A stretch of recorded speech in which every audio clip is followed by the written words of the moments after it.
Oh, that's muted. Oh, there it is. All right, can you hear me? Yeah. Okay, I can hear you just fine too. All right. Sorry, I was running late. I got like I got like headphones and stuff, and I was trying to like double record, like double audio, so I have redundancy on everything. So I can Oh, make that's sure. a good idea. And I was like, oh man, and I couldn't find a cable. Like I thought my kid had taken my tripod, and Yeah. so I have two microphones and like I hardly ever use this one, so I don't know how it sounds. yeah, it I- sounds I've okay. had I've had it for a while, so I was like, I most well use it. And then I was like, oh, and then I'd figure out my headphones plug into my mic, and I was like, well, I'm running out of USB ports. And Yeah, tell me about it. That was my big thing. I got this new mic and it was like USB-C, and I have kind of an older Mac and it has a Thunderbolt. I didn't know what version Thunderbolt it had. And I'm like, do I have to buy an adapter now? Luckily I didn't, but man, it's just they don't make it all right. easy. Yeah, no, it doesn't. And when you are new to this, it's kind of overwhelming. Yeah. You know, like yeah, I just don't know, like I don't know what I need. I know like the last one I did, it sounded okay, but I kind of felt like sounded like I was in a tube or a tunnel. Yeah. And Gary You don't sounded know what you don't know until you do it, right? exactly, Yeah. exactly. And I didn't have headphones, so I couldn't like hear myself talk. I had no idea. So I had taken some notes on you. You had given me some great information at the very beginning, and since I'm recording another view with my phone, Yeah. I don't have access to this. So I'm gonna Yeah. try to go on what I remember. So I'm we're live, we're recording. So Bill Keays Yes, sir. is my guest, right? If remind 506 signs, is that right? 506 signs. Yeah. 506 signs. So and remind me of the town that you're in, because you're almost as east as you can get on this continent. Almost. Yeah. So I'm in Almost. Fredericton. I'm in Canada. So I'm in Fredericton, New Brunswick, which is the capital of New Brunswick, but we're on the East Coast. So Right, for all the Americans, I'm above Maine. right. So the Maine border is hour and a half away from me, Okay. Yeah. When you said that you were an hour ahead of me, I went, wait, there's something ahead further of away. East Coast time in Yeah. on North America. And well, I guess I didn't realize that you were in Canada. So that's Yeah. why I was There's like, what? not many. Well, I don't know if there's any in the group from Canada. Right. Right. Yeah, I don't think so. I mean, I think there are a few on the Rap IQ, maybe. There's a couple of you Maybe. guys, maybe. I know I met somebody. Oh, maybe I'm thinking. No, I think I met somebody. It was like in an Avery class, and he was from Canada. I don't. Maybe he's not in Rap IQ. I'm not sure. Well, there's not Um, very many Avery certified installers because yeah, it's all American, yeah, that's true. Yeah, and right? So Yeah, he was from. He's like just like north of North Dakota, like in the middle of nowhere. I remember. okay. Yeah, he was like, I'm literally in the middle of nowhere. Yeah. Well, Well, you're once you doing get, something. I mean, Canada's big, right? So Mm-hmm. there's not a lot of people. We have 36, 37 million people in the whole country, Yeah, right? It's the second largest landmass or country in the world. So like it's you get out there and it's pretty sparse in some areas. yeah, and being I'll call myself a stupid American. You just as an American, there's not a lot unless you're close to Canada. You don't like really educate yourself about it, or No, I any other mean, country. you don't have to. And I mean, I Mm-hmm. think Canadians know more about Americans just because we not that we have to, but like even vacationing there, like the currency, like the exchange rate is something you guys wouldn't think about because why would you unless you're going to Canada? But for us, if you buy like even shopping on Amazon, we get half the stuff that you guys have access to. And Oh, then really? when we have to buy it and ship it over, there's the exchange rate and there's duty and there's all this stuff that you just you wouldn't have to think about. Yeah, We're getting that ready to is go to true. Florida in February, and the exchange rate's like $1.41. So $1.41 Canadian for $1 American. Oh, okay. It's That's not expensive. great. Yeah, that's No, not it's great. I mean, not. it is already, the US is already expensive, so it's, Yeah. you know, that takes a toll as well. Yeah.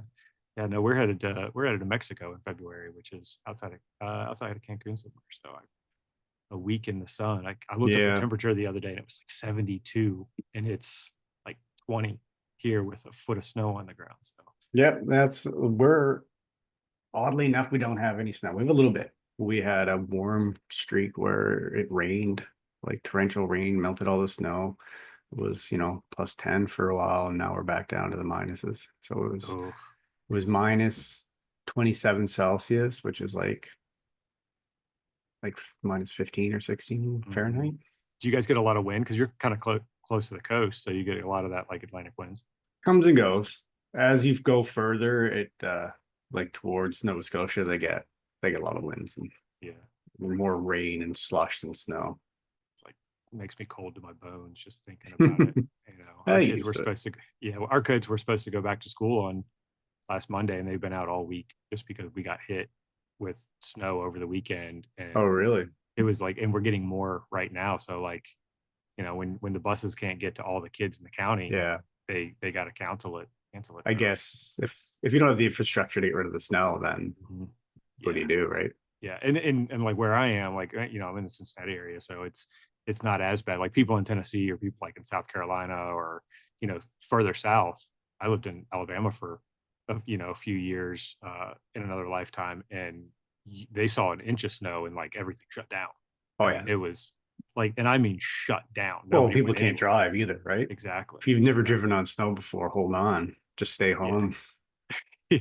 It's a whole Yeah. different ball game. Yeah. Well, I feel like we could probably talk about like where we're from and what the Yeah. weather's like, you know, for you know all day. But I don't think people are gonna really care too much about that too much, especially if they can't chime in. So the whole point of this is to find out a little bit about you, kind of who you are, what you do, um, how long you've been in the game, how you got there, where your plans are going. So tell me a little bit about yourself. You said, you know, 506 signs, and then you have your a little side bit. I can see the CNC bits at Yeah. CA up behind you Yeah. and stuff like that. So just tell me, like, how did you tell me about a bit like where you're at now, and then we'll backtrack a little bit. So right now I am partner in 506 Signs, which is just a small, I'm gonna call it a sign shop, Okay. here in Fredericton. So we do wraps, we do basically everything. So our population is not large enough to sustain like a specialty shop, right? So yeah, we do wraps. I'm 3 and preferred. I'm Avery CWI as well. Um, Wraps are one of the things, and it's one of the bigger things we do. But we also do large format printing, right? We have the printer, so we try to utilize the printer as much as we can just to generate income. So there's a lot of signage. Bought a little bucket van this year, so we're doing a lot of outdoor exterior signage, interior signage. Have a CNC, it's one of my passions. So I use that as much as I can to make things interesting, some dimensional lettering, 3D carvings, whatever I can to keep that thing going and pay for itself. So it's just a small shop. It's myself. I have 3 employees. Slowly growing. This is my 4th or 5th year as partner. Okay. So I have a partner and he's pretty much silent. He's just um, he was the owner of the business when I came in. He was going to shut it down due to the circumstances, and then him and I came to an arrangement, and he's like, "If you want to go for it." So Okay. So how long was the company around before you came to it? 9 years. I Okay. think this is year 9, and we changed names when I came on board. Okay. Just to So you're looking at 9 total or 9 plus 9 total. 9 total. Okay. Okay. And 3 employees. And so, you know, that's where I got my start. I got my start in the sign industry. Um, so you're doing a lot. So are you doing like a lot of like outdoor, you know, backlit, you know, that kind of thing as well? Or do you kind of stick more to, Smaller. So like okay. I have the bucket truck. So it's opened up a lot of doors in that realm to do that stuff. But again, the bucket truck is great, but it's only a small one man, like 32 foot. And it kind of gets you in more trouble than you think, because it's good. It holds one person. It'll get you up there, but some stuff's just too big. Like we can handle some smaller backlets, and we do, but you get into something that weighs 100 pounds and is 20 or 30 feet long. You're not doing that with a one man little bucket truck. So we try to accommodate whatever we can, but we try to be reasonable as well. I don't want to get in situations I'm not comfortable with. But Right. signage Go ahead. here is, I don't want to say that wraps aren't popular, but there's only so many wraps in a small town. Like my town has 60,000 people. I can tell when there's a new wrap in town. Oh, okay. So are you the main, like, would you be the main source of vehicle wraps, or, mobile marketing, we'll call it, or do you There's a have, few. some heavy competition? There's a few. There's definitely competition. I would say that we're probably the main Okay. shop in town. Definitely the highest quality. I think you have to say that, right? Yeah, you have to say that. But I mean, there's every town, every city. There's probably three main cities in New Brunswick. Each one has a handful of decent shops, and there's decent shops in the next city over. But in town, I'd say that we're probably the main one. Yeah. So when you're doing your business, if you're doing signs or vehicles, what's your typical, I guess, week look like? I mean, are you wrapping, one car a day plus, exterior signages and stuff like that? Or what did I say? One a day, one a week? Yeah, no, we're not doing one a day. Yeah, that's not what I meant. One a week. Um, or are you, how are you, what are you guys like? I mean, there's four of you essentially. And if you're taking care of a lot of the admin stuff, or, sales or something like that, then, you're not going to be in there all the time, obviously. So the way it's set up right now is I'm the lead installer, so I'm the one with the experience. I'm the one that's been doing it. So I do have a junior installer, let's call him. He's also the production guy. So he Okay. can handle a majority of the wraps or installs. So anything large murals, color changes, full wraps, that's on me. He can handle, decent size partials, might have to give him a hand with the bumpers and stuff like that. Typical signage installs. And then I have a lead designer who's also kind of my right hand, and she does a lot of the admin, estimating, scheduling. And then I have a junior designer who's he floats around as needed. He does some decent design work and then jumps into production as we need him. So when you, you had sent me some information, you said you got 3 in preferred a while ago, right? So you've been 3 in preferred for like 12 years or something like that. Yeah, so right? 2012, I believe. Yeah. About 12, so it was the second availability offered in my area. Okay. So I missed the first one because I didn't know about it. And I went to the second one. Yeah. So it was. And are those your only 2 certs? Yeah. Yeah.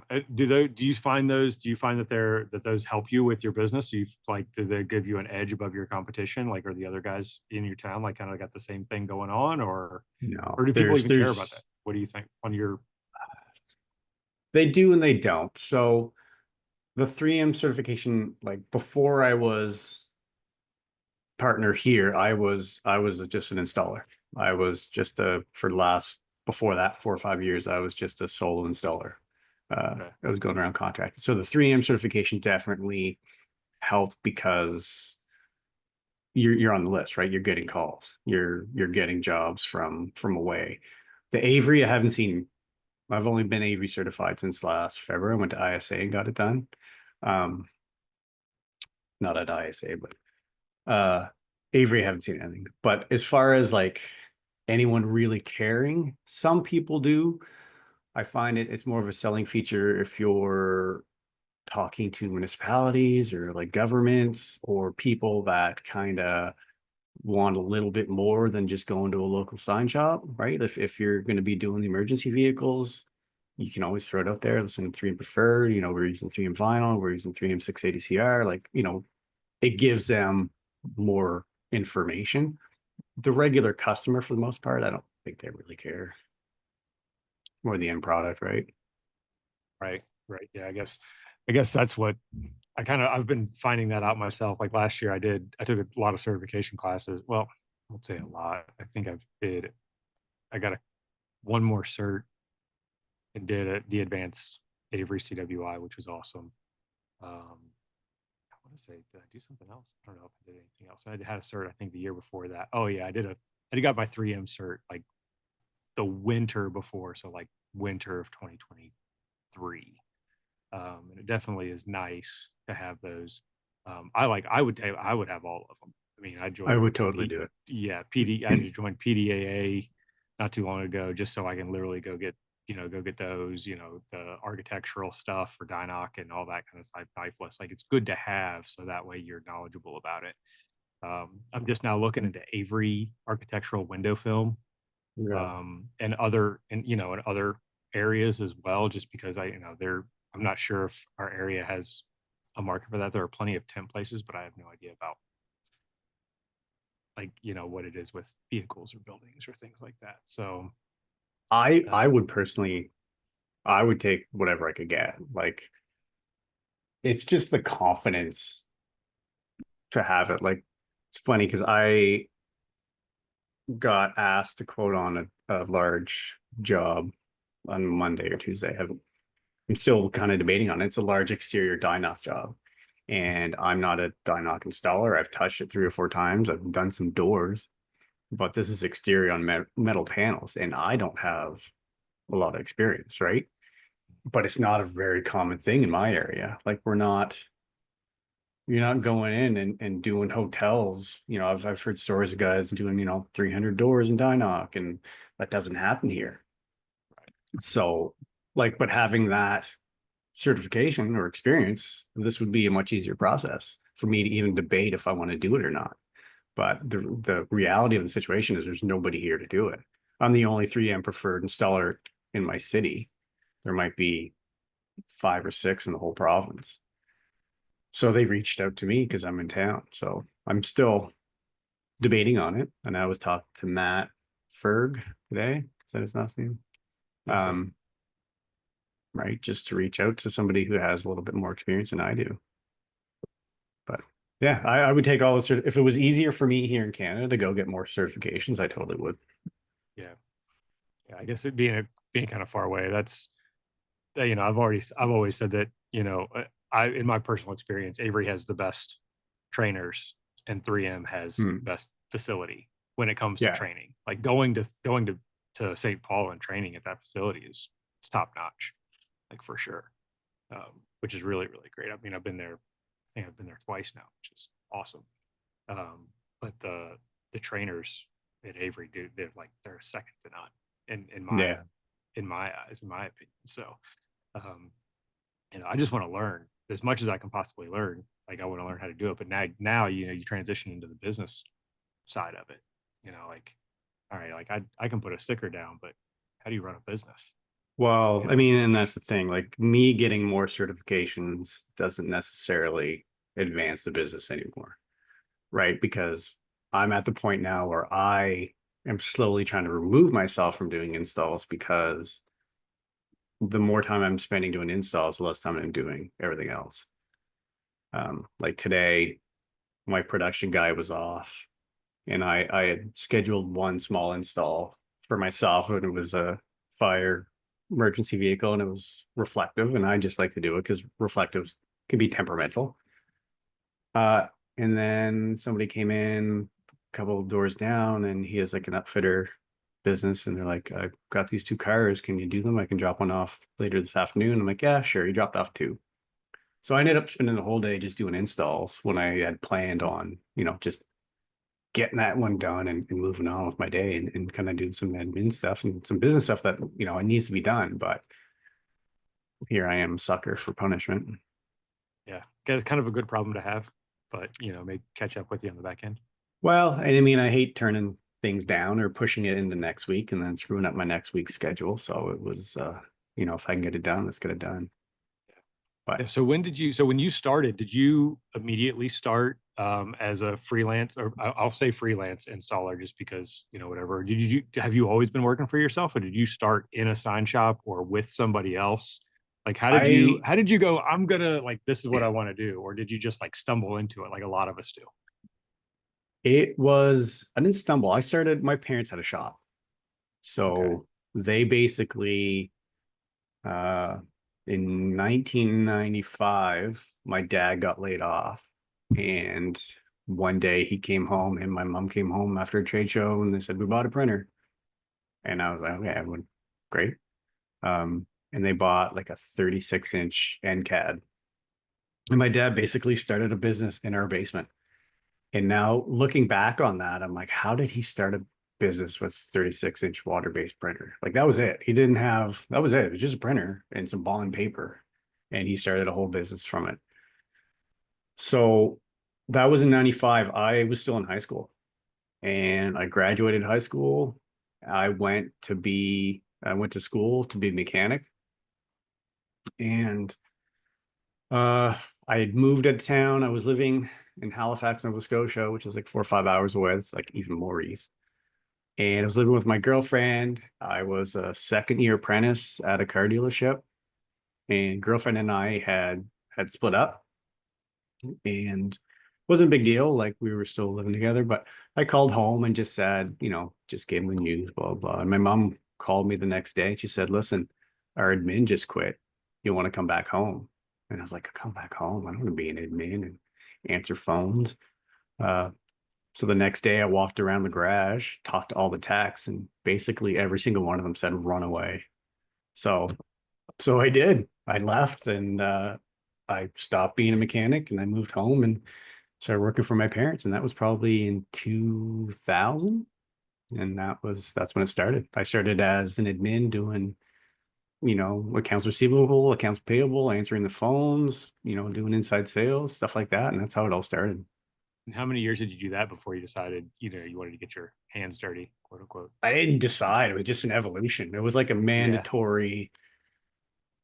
So I was doing the admin stuff, and at the time, I believe it was my mom and my dad, and then I was the admin, and then they had a designer production guy.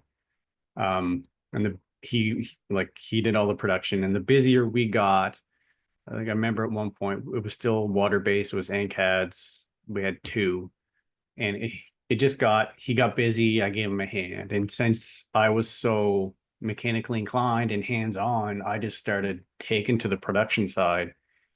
And then at one point, it just made more sense for me to take over the production and then hire a new admin. And then that's just where it started. And it just snowballed from there. So did that, I'm assuming that that business no longer exists, or did it roll into something else? No, I mean, it lasted quite a while. I mean, that was 2000, whatever. Um, we got up to one point, I think there was about 12, 13 employees. Um, it became like we were quite a large sign shop, and we did again everything really concentrated on, it was more trade show, um, interpretive centers, museums, that kind of thing. That was kind of like our focus. We did wraps, but I mean, we did vehicle wraps. That was all part of it. We had we had an HP, two Mamakis, we had an egg flatbed, CNC table, which is one I still have, but they just it got too big and then it fell too hard. We had a couple large contracts, those left, um, ended up laying off a lot of people, and at one point in time they just closed. What It wasn't by choice.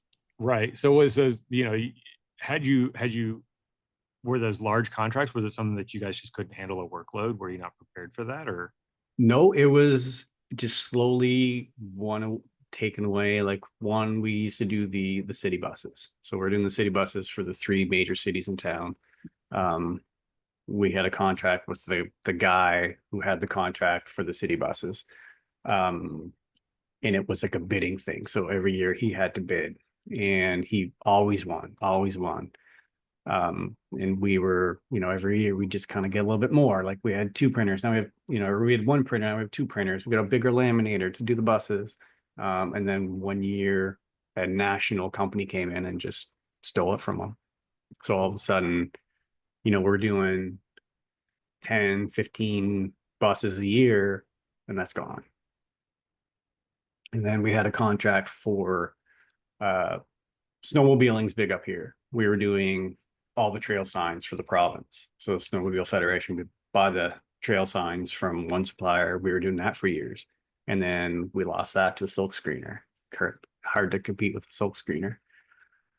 Yeah, and it was just like, we had a whole bunch that were, big contracts that were feeding the machine, and then they slowly just started going down. And all of a sudden you've got all this overhead. We have the AGFA was $100,000 printer, $80,000 CNC, and all of a sudden the work for those machines are starting to dry up. So what did you do in the interim? So like after, I mean, or did you see it coming? Were you like did you prepare yourself, or was it just like, oh God, now I got to start, doing work elsewhere, or making a name for myself outside of this, or whatever? well, Like, how did you deal with it?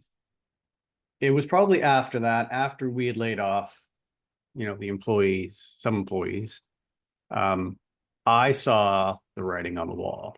So, I mean, I wasn't an owner. I was the son. I was the production manager. I pretty much ran everything. And I just had that feeling. Like there was always a lot of talk of me getting some ownership, like being part of the company. And it just never came to fruition. And basically I felt like if I didn't do something different, then my parents were either gonna go to business or sell the company to somebody. So I left. I got an opportunity to go out west. So that's like in the oil patch here in Canada. And I took it. And so I gave my notice, and that was it. So you switch careers. Sounds like, right? Kind of, yeah. Yeah. I kind of just decided was enough was enough. It was time for a change. And then just decided at one point, and then at one point you came back to it. So what was it that you said, you know what, I want to go back to doing, you mentioned your CNC machine, that you said that's something you have a passion for. So Yeah. was that something that like led you back into essentially the sign business and doing wraps and things like that? Or was it something completely different?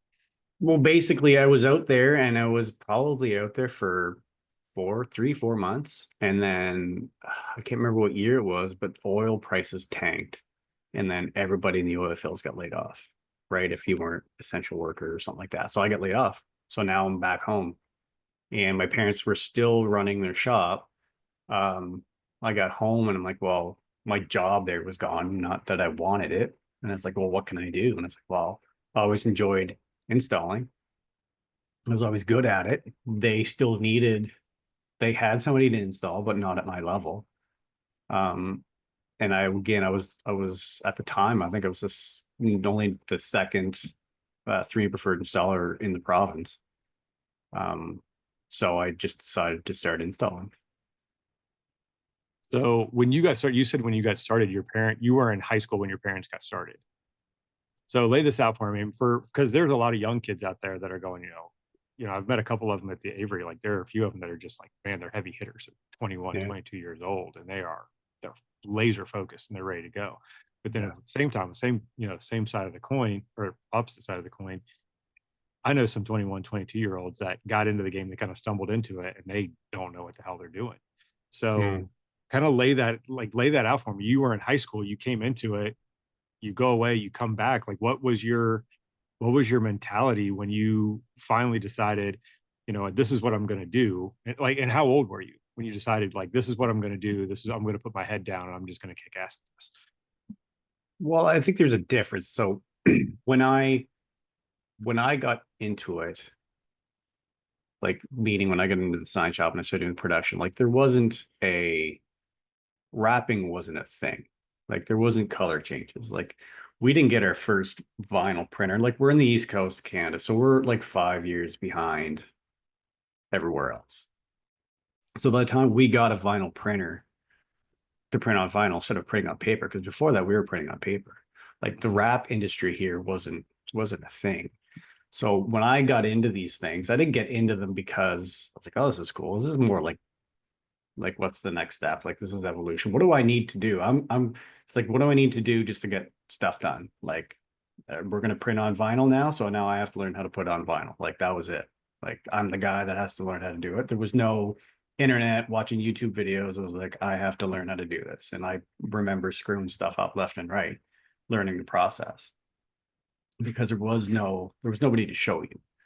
There was, but you like it wasn't like now where you can just go online and click some buttons. So it's different, I find now. The younger guys that are getting into it see the possibilities and see the outcome and see they have a passion for it, where 20 years ago it was just necessity. Like I just evolved with my surroundings in order to survive. Like Survival. I was thinking that yeah, exact word. I'm like glad you said it. yeah, like that was it. This was my job, and I'm going to do my job the best I can, and this is how I'm going to move forward. So when I came back to install, it wasn't, this is what I'm going to do. Like I'm going to kick ass. It was more like, what can I do with my skill set to provide an income for my family? Like, what am I going to do? I can install, so let's start doing that. And I knew I wanted to do something on my own because realistically, in the last 25 years, 30 years, I've had, I've either worked for my parents or worked for myself. I've had a couple of small jobs here and there, but I've always been somewhat self-employed. So, being employed full time, working for somebody else just wasn't super appealing. So would you consider your parents, how do I put this? Do you think that your parents did a good job of like mentoring you and like leading you away, like leading you around, or did you look outside of your family for mentorship and, advice and things like that?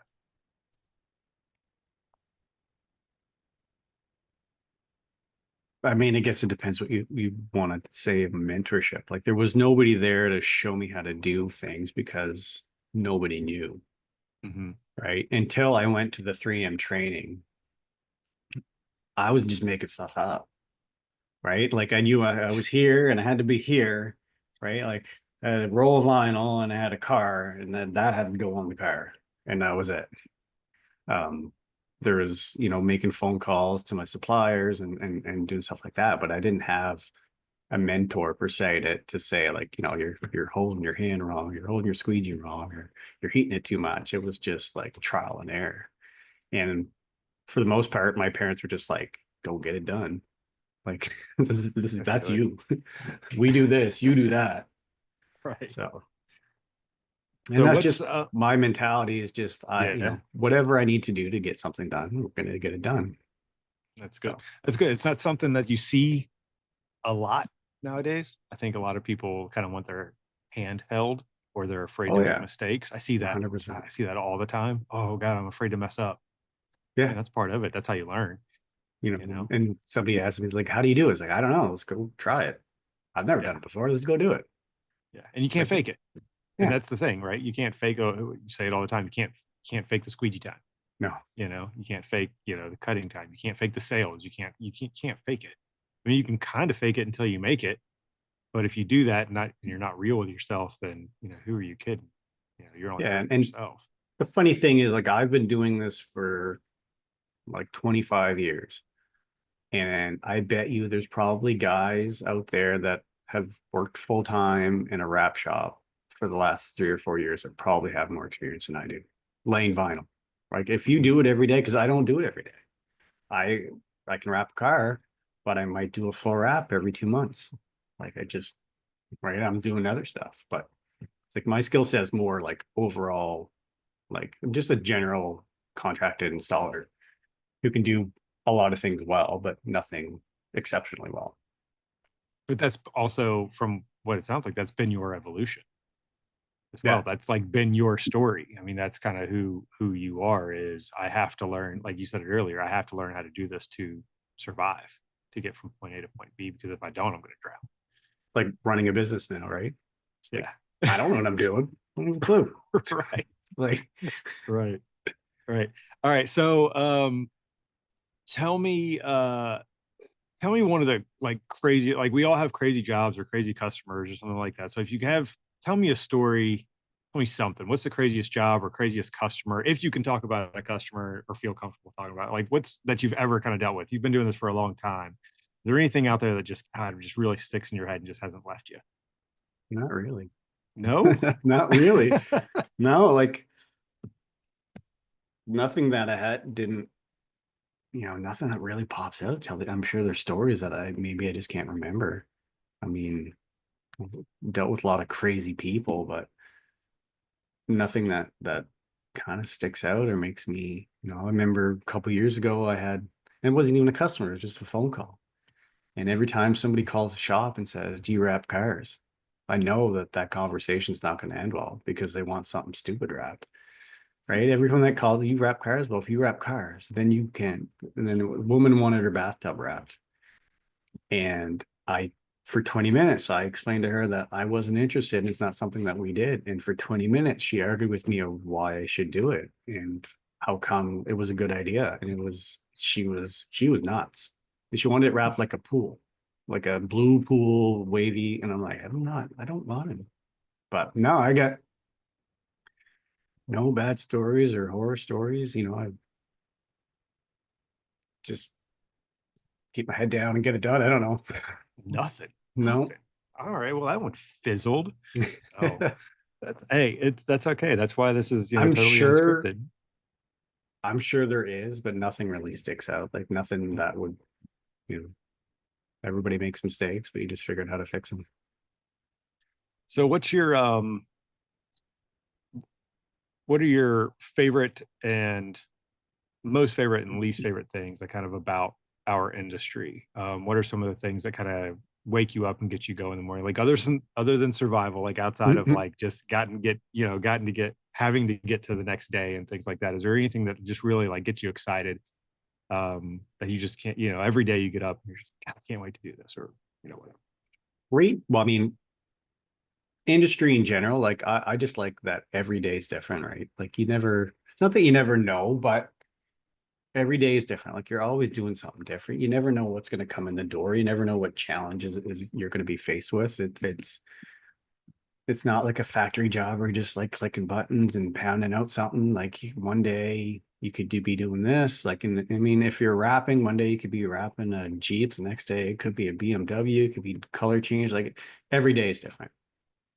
So that's the one thing that kind of keeps me motivated in this space is that you never know what you're going to do. You never know who you're going to be able to help because at the end of the day, that's what we're doing. We're solving problems for people. Um, And if it was monotonous, I probably wouldn't be doing it. And if it wasn't a challenge, then I probably wouldn't be doing it, right? Because every day it's a different challenge. Like a different car pulls in and you need to you quoted it from some photos and it shows up and you're like, man, what did I get myself into? Uh, and for me right now, the what's waking me up every day is the challenge of just running a business. Just the and it's what it is. It's a challenge and it's work and you only get what you put in. And that can be said for a lot of things. Any kind of big mistake that you've made over the years that that has totally changed the way you do things or changed the way that your day to day or even your mental process, where you go, God, I'm never doing that again, or I'm going to make sure that this X never happens again because it cost me, Y.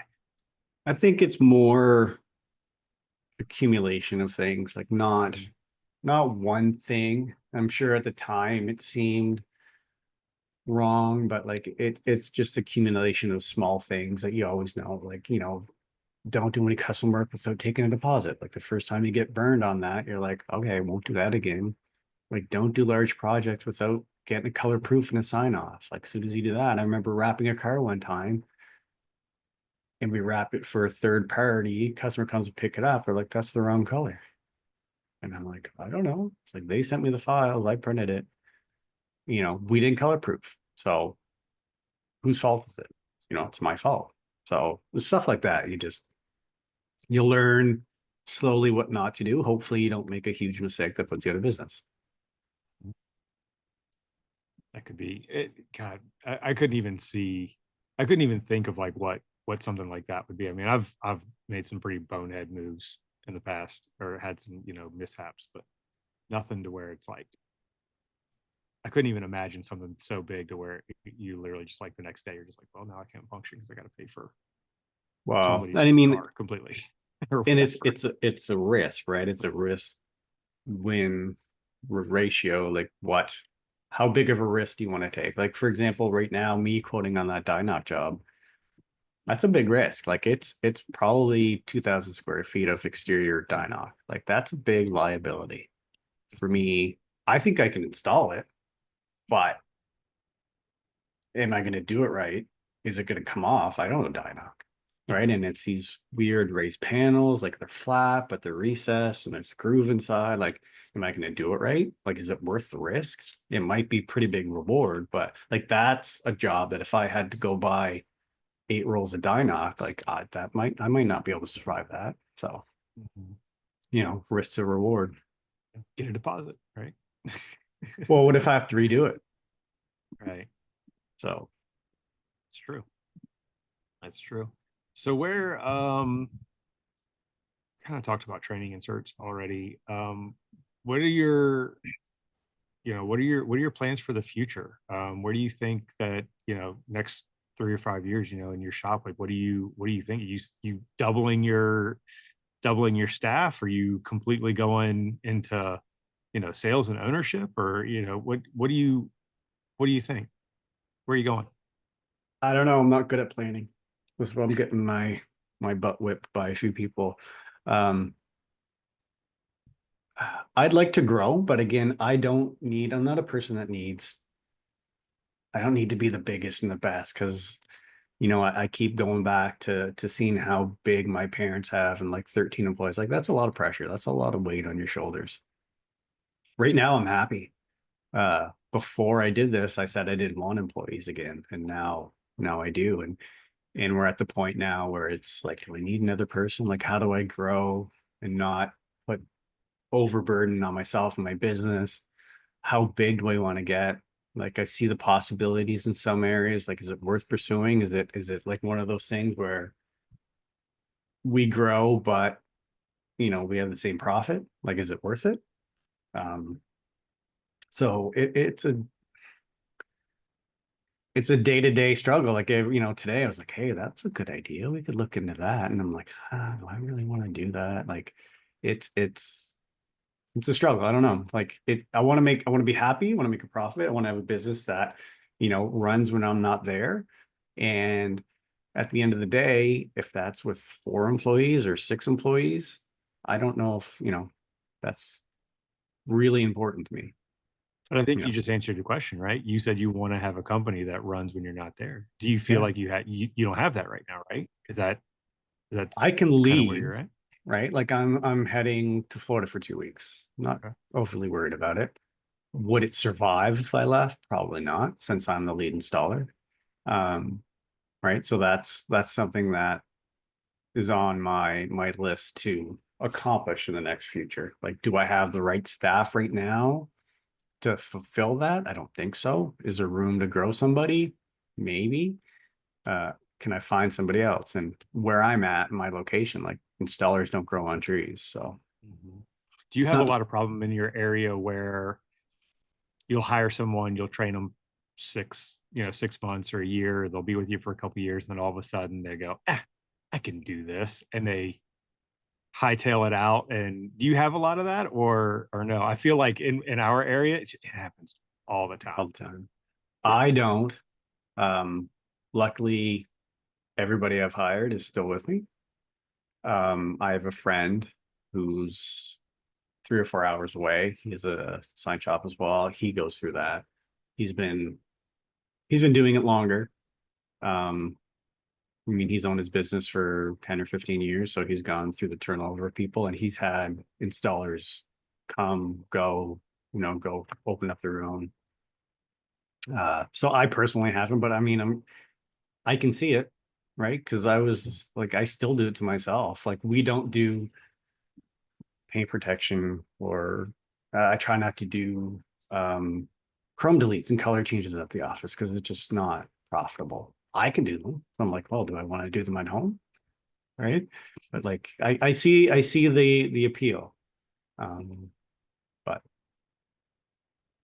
it's something that the industry is going through. Right. Right. All right. So let's, we've been going for about 40 or 50 minutes now. So I want to kind of wind up. I want to talk to you about, you said you're going to Florida, Yep. in February, family vacation, Yep. personal vacation, family vacation. So what are some of the ways that you like to unwind? Like what are, favorite pastimes, to get your head just out of the business and, what are your passions? What do you do when you're not working? And I'm not working. Well, I started playing pool again, so that's new for me. I used to play a lot of pool, like 8 ball. I stopped probably about 12 years ago when we started having kids. This was a little time consuming, so my kids are a little bit older now. So I started this year for the first time. But the other thing is I've got dogs. I love taking the dogs for a walk. I go out, try to wake up every morning around 5 and head out for an hour. But most of the time I'm listening to a podcast or thinking about work or just, I like the time to think just out in the woods with the dogs. It gives you that little bit of time to start your day and kind of think through when it's quiet. So I really enjoy that. That's something that my goal for this year is to walk every day and do 2,025 kilometers for 2025. So we'll see. Nice. You say 2,000 kilometers? What is Yeah, it's not as much as miles. So it would sound better if I said miles, but that's not how we operate. What's your favorite vacation spot you've ever been? Or want to go? Dream to go? I'm not a big traveler. So the only reason we travel is because my wife's she's always gone to Florida every year as a kid. And I'd never been until we got married. I'd like to go to Europe myself, but favorite so far has probably been Dominican. Okay. Just relaxing, just no agenda. Right. Nice. We go to Florida, this will be our 4th or 5th time, and there's always just like trying to get so much in such a small window of time. Yeah. Do you have a like dream car? Like if you could have anything ever that you've ever wanted in a motor vehicle, what would it be? I'm pretty simple. I like Jeeps. Right. Okay. I've been a Jeep guy my whole life. I'd probably have one of the new 392 Wranglers. But And actually use it as a Jeep off oh road. yeah. Oh yeah. Instead of Yeah. keeping it on the pavement like so many people do. No, it would be scratched. I No, I got lots of it stories wouldn't about because Jeeps. you'd put paper protection on it. It wouldn't because Yeah, or wrap it. you'd Yeah. protect it or wrap it. There you go. So it wouldn't be Yeah. that scratch. I mean, you got to protect things when you buy them yourself. You No, that's very true. Yeah. got to do it. Okay. All right. Last, we'll kind of wrap up the last thing. So I told you that kind of toward the end, I wanted to do like just a set of quick fire questions, like no thinking, Yep. no, just first thing that pops into your head. And I was kind of stupid. I'm calling this segment, and if someone wants to edit something in, it's time to get torched. Okay. So figured that was appropriate. All right. So I think I probably have, I don't know, 5 or 6 or 7. I don't know. I'm just going to go down the list. So what's your favorite brand of film to work with? Probably 3M. Okay. Favorite squeegee and buffer combo? Oh man. I've got one from Yellow Tools, and it's one of the interchangeable double-sided ones. I don't know if you know what I mean. It's got like a magnetic core and you can change the ends. So I'd like to have a Teflon side on one side and then like a super soft that gets green on the other side with a thick buffer on it. And then I can just switch back and forth as I go. That's nice. Favorite knife? The NT cutter. NT, the cartridge one? Yeah. Okay. And do you have a favorite blade breaker? I know some people do. My foot. No, like a blade cage, your foot. I just step on them. I just put it on the ground and snap it. Okay. All right. Are you a heat gun or a torch guy? Heat gun. All the time? Most of the time, that's the way, like when I started, You wouldn't use a torch, you crazy? So I'm Okay. slowly getting into the torch, like depending on the circumstance, like if I'm doing a trailer or something like that. But if there's power there, I'm using a heat gun. Yep. Brand, do you have a favorite brand? Peat gun? Like what's your go-to? I No, don't. I just just whatever's on the shelf, whatever's whatever on gets hot. sale, whatever's on Okay. sale. We just buy three of them. All right. What are you reading right now? Anything? Dichotomy of Leadership by Dichotomy. Jacko Jocko Willix. Jocko. Yeah, okay. I've Yeah. read that one a couple years ago. Um, favorite movie of all time Oh man. or top three because it's hard for me to Probably narrow them down. probably The Matrix. Did we just become best friends? I love that. I love that series. It's a Yeah, great series. I probably watched it 30 times. And it holds up. It holds up. I Yeah, watched it a couple years ago I and I was like, man, this movie holds up. I still watch it. Really good. Okay, last one. When you're rapping, what are you listening to? Podcasts. I devour a ton of podcasts. So Do you have a favorite whatever. podcast No, I've that like gone you through. can't miss? Like as soon as it comes out, you're listening to it. I go through them so fast. You know what? I was really into Rap IQ until they stopped making them. I must have. Damn you, John. So I went to ISA in February last year. I took the boot camp with John and Justin, and then in there you get the little stickers, and it was a Rap IQ, and I didn't think anything of it. And I think when I got home, I started going through stuff, and I was like, I wonder what that is. And I must have listened to the whole podcast and like right from the start. And I just went two, three a day, whatever. And it took me a month to go through, and all of a sudden it stopped. I'm like, I was looking at the date of the podcast and where the date we're at. I'm like, I got tons of podcasts left, and then it just stopped. I'm like, no. So, yeah, Pretty much it. Well, your next one is going to be this, but it's yeah. only twice a month, so you're going to not know what to do with yourself. The thing is, like, I consume. I've been listening a lot to Andy Frisella, so I actually started right from the very first. Okay. And started, way back when he started the MCO podcast. But Yeah, he's a little intense for me. I like him. I like some of his stuff, but there are some of his stuff, man. He gets really really intense. he gets into it, yeah. Yeah. And then I listen to some I'm really into, and then some I just go to the next one. Mhm. Yeah, I got into what was it? Long time ago when Serial came out. If you ever listened to the Serial podcast, they did like God, it was years and years and years ago. I don't even, produced podcast, and it was a whole series about this guy who was, you know, what they say was, wrongfully convicted of a murder, like in Oh, Baltimore okay, or I've heard of that whatever. one. Yeah. And that started me on those for a long time. And then they did the same thing. They had this big long series, and then all of a sudden it went away because they were producing the next one, and then the next one wasn't near as good as the first one. And then they would give updates on the first season and all that kind of stuff. And now it's like when I'm right, like I can't. The only time I can listen to podcasts, I feel like, is in a car. That's it. Yeah. Because you need to I listen to a lot of audiobooks as well, and you need to intake it. Like sometimes it's just background noise. Sometimes like I'll listen to something two or three times just to get it because like just glaze over. Yeah. Another podcast I listen to is RPO too. I don't know if you've heard of them, the Real Business Owners Podcast. Should say Oh that. yeah. Okay. So again, that's one of the ones I started at the very beginning. Yeah. And I've done it. Yeah, I need to start listening to Rap On too with Scott Decker. Yep. Yeah, I was listening to that today. I listened to. I think I listened to the first one. And I was like, but again, I'm not in a car. I have a 15-minute drive to work, a 15-minute drive home. Yeah, me too. And unless I'm traveling or something with my kids, like soccer, whatever it is, like I'm just not listening to them. And then I get the Dad, can we not listen to a podcast or a book while we're in the car? So yeah. Well, like I said, I walk a lot, so an hour a day I'm listening to something, and I try to make it somewhat educational. Yeah, that was the best time. I think a couple years ago I got up and did a walk every morning, and I listened to Rap IQ. That's how I've finished the Rap IQ in less than a month or less than 2 months or whatever, because I was listening to it so much.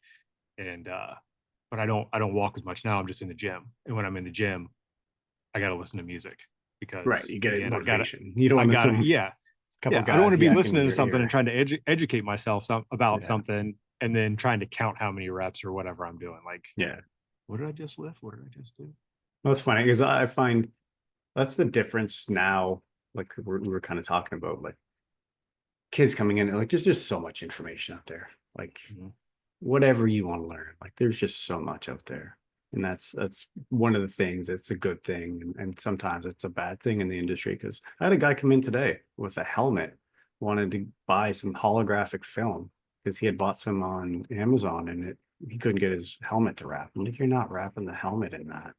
He's like, you guys don't have any? I was like, watch a guy on YouTube do it. Looked pretty easy. I'm like, it's not gonna happen, buddy. You can do it in stripes. You Well, can, I see. Do it in pieces, use it yeah, for do it in accents. pieces. Like, Yeah.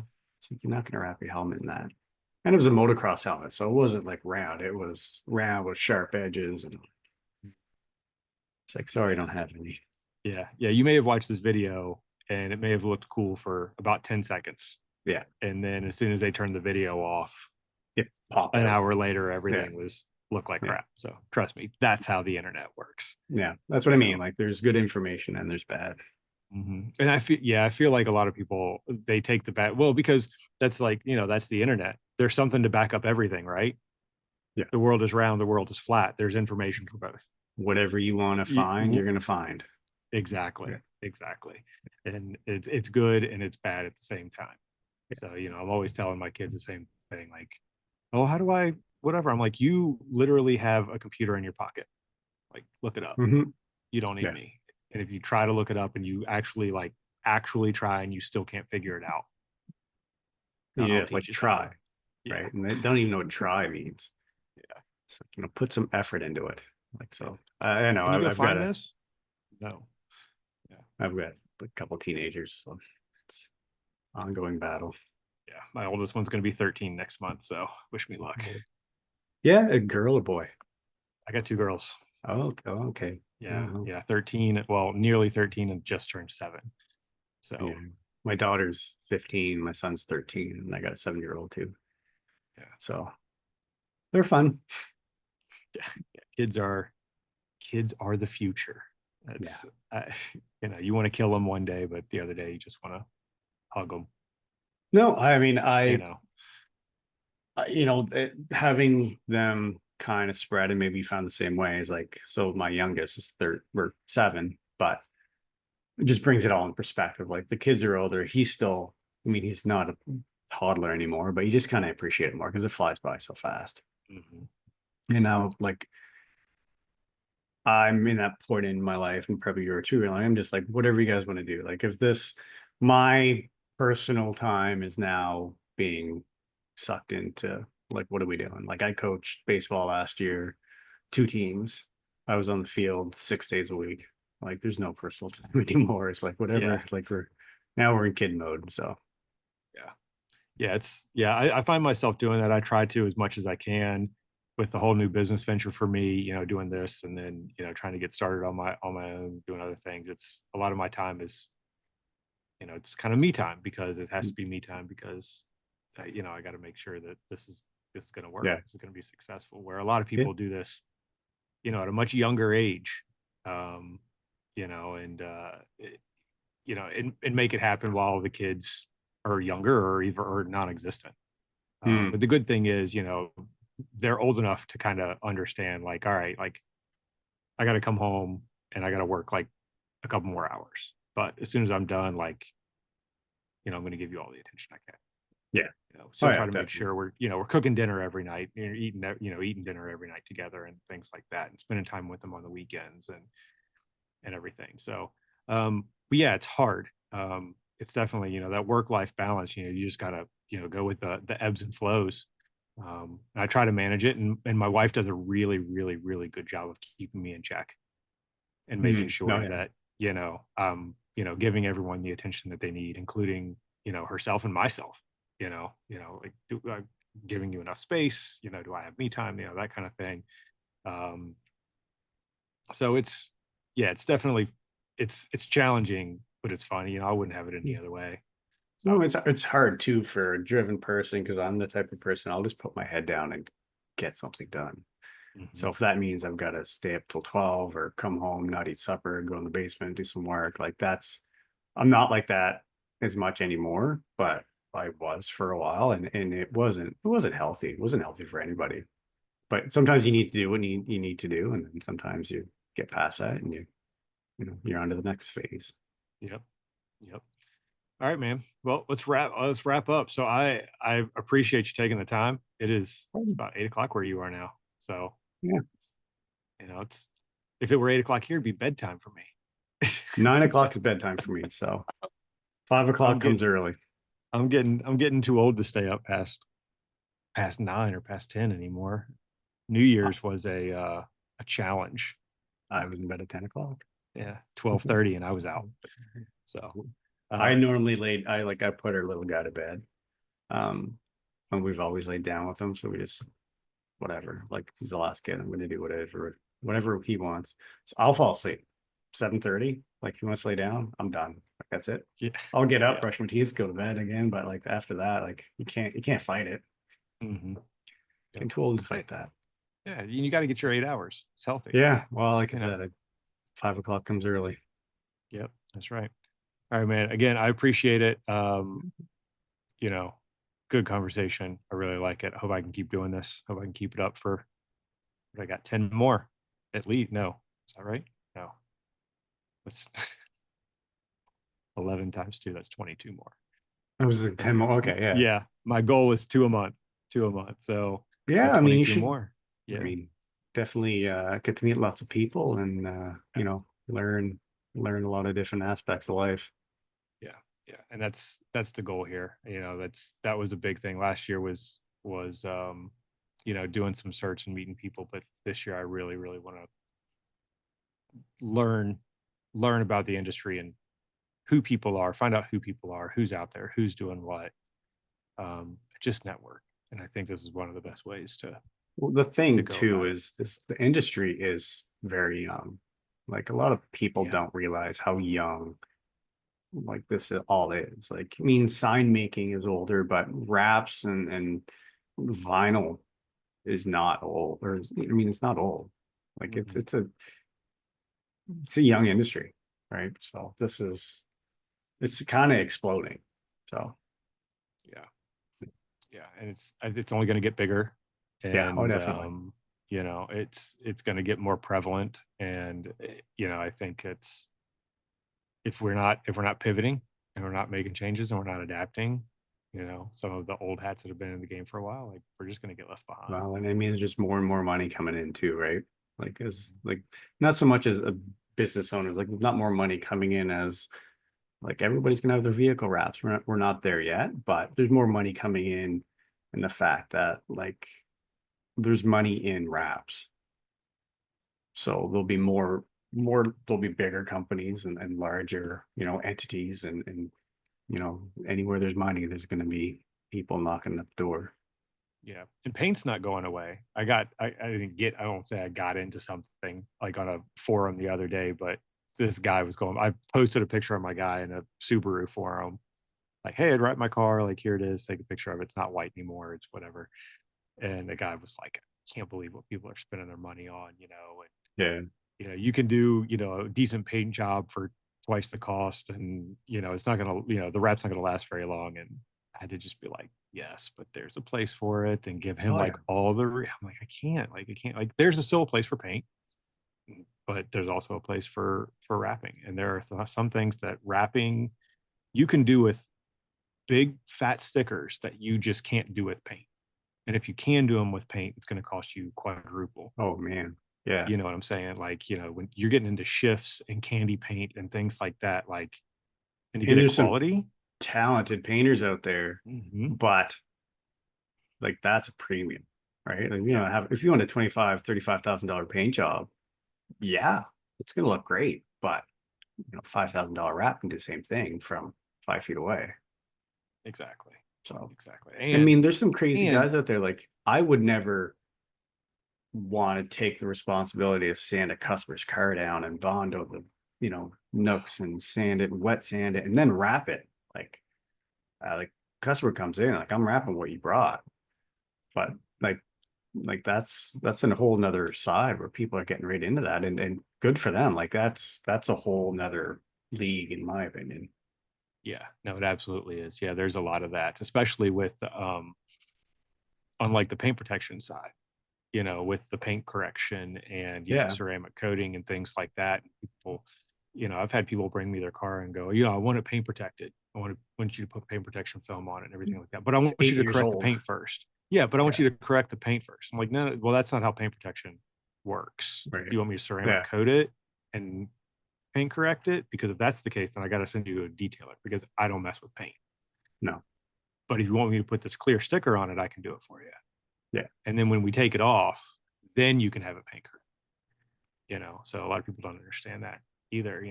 It's like, yeah, I guess you can do it, but why are you going to paint Why? correct something and then put a sticker on top of it? That doesn't make any sense.